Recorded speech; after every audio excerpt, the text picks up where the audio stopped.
Hero నాగార్జునకు Telangana ప్రభుత్వం shock ఇచ్చింది. అక్రమ కట్టడాలపై గవర్నమెంట్కు అందిన ఫిర్యాదులతో నాగార్జునకు చెందిన ఎన్ కన్వెన్షన్ హాల్ను కూల్చివేత ప్రారంభించారు. ప్రస్తుతం అక్కడి దృశ్యాల దగ్గరే ఉన్నాం మనం. ఇక్కడ ఉన్న ప్రజల అభిప్రాయాలు ఏంటో అడిగి తెలుసుకుందాం. సార్, ఇప్పుడు తెలంగాణ ప్రభుత్వం ఈ నాగార్జునకు సంబంధించిన ఎన్ కన్వెన్షన్ హాల్ను కూల్చివేస్తుంది అనేది నిజం, ఇక్కడ జరుగుతుంది. దీనివల్ల ప్రజలకు ఏమైనా, సామాన్య ప్రజలకు ఏమైనా మంచి జరుగుతుందంటారా? ప్రతి ఒక్కరికి మంచి జరుగుతుంది మేడం.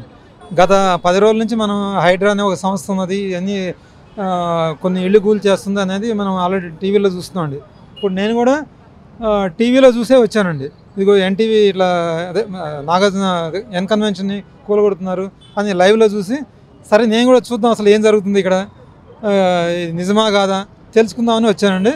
ఇది నిజంగా చాలా మంచి విషయం అండి.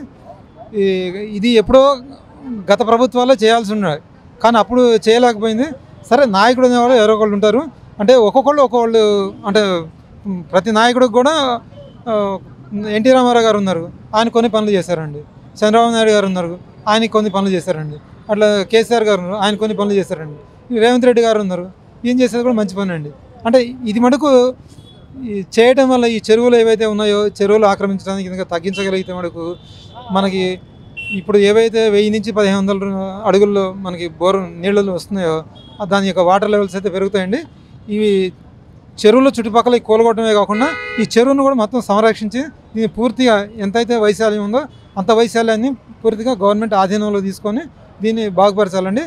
అప్పుడు కనీసం ఈ రైనీ సీజన్ కాకుండా నెక్స్ట్ వానాకాలానికైనా దాని యొక్క కెపాసిటీ పెరిగేసి వాటర్ లెవెల్స్ పెరుగుతాయని నేను అనుకుంటున్నాను. చాలా మంది రాజకీయ నాయకులు, సెలబ్రిటీలు, పెద్ద పెద్ద బిజినెస్ వ్యాపారవేత్తలు వీళ్ళందరి దగ్గర అక్రమంగా చాలా కబ్జాలు చేసి అక్రమాలు నిర్మించారు. అది అనేది ప్రస్తుతం చాలా రోజుల నుంచి ఉంది సార్. ఇది ఇప్పుడు రేవంత్ రెడ్డి గారు ఈ యొక్క స్టెప్ వేశారు. ఇది ఇలాగే సాగించితే రేవంత్ రెడ్డి గారి మీద నెగిటివ్గా ఏదైనా వచ్చేది ఉంది అంటారా? ప్రజలను, సామాన్య ప్రజలకైతే ఇది మంచి జరుగుతుంది. ఎవరికి రాదండి. ఆల్రెడీ తప్పు చేసిన వాళ్ళు ఎవరైతే ఉన్నారో ఇంతకుముందు గత ప్రభుత్వాలు కూడా చేయాలి, కానీ మనకెందుకులే, ఎందుకంటే వాళ్ళవి కూడా కొన్ని ఉన్నాయి కాబట్టి ఈ మనకెందుకులే అనేది వాళ్ళు ఎవరు పట్టించుకోలేదు, వాళ్ళకి ఆలోచన రాలేదు. ఎందుకంటే ఇది సహజమే కదా. ఇవాళ చూడండి, లంచగొండితనం కూడా మామూలే కదా.